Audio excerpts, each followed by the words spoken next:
Welcome! If you're tired of getting birthday notifications on Instagram and want to turn them off, you've come to the right place. Today, I'll guide you through the simple, updated steps to disable those birthday alerts so you can enjoy a cleaner, less distracting feed. First, open the Instagram app on your phone and head straight to your profile. You can do this by tapping your profile picture icon located at the bottom right corner of the screen.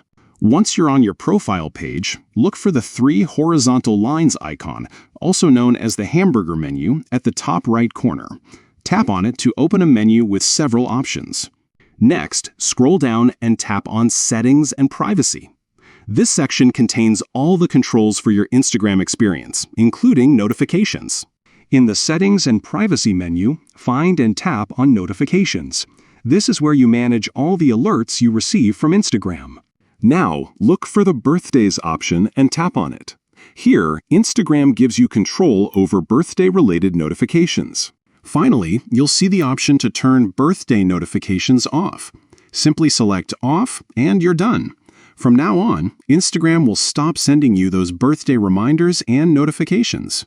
Turning off birthday notifications can help reduce clutter and keep your Instagram notifications focused on what really matters to you. It's quick, easy, and can make your social media experience a little more peaceful. Thanks for watching and enjoy your distraction-free Instagram.